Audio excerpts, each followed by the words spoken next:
Yes hallelujah. യഹോവ ശൗമേലിനോട് അവന്റെ മുഖമോ പൊക്കമോ നോക്കുക. അപ്പം കമ്മ്യൂണിക്കേഷൻ അവിടെ വന്നു. ഹല്ലേലൂയ.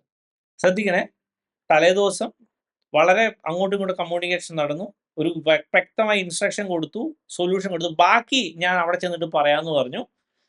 ഇവിടെ ഒരാളെ കണ്ടപ്പോൾ ശൗമേൽ അങ്ങ് ഉറപ്പിച്ചു. ശൗമേലിന് തെറ്റ് പറ്റി അവിടെ.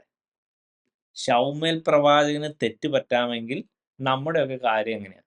തെറ്റ് പറ്റാലോ.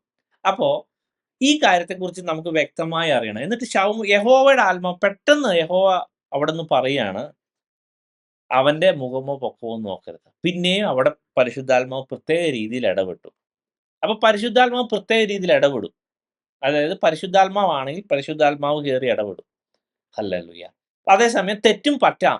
പരിശുദ്ധാത്മാവോട് ചോദിക്കാതെ, യഹോവയോട് ചോദിക്കാതെ, ദൈവത്തോട് ചോദിക്കാതെ സ്വന്തം ഐഡിയ പ്രകാരം അല്ലെങ്കിൽ നമ്മൾ അതുവരെ പഠിച്ചു വെച്ച നമ്മന്റെ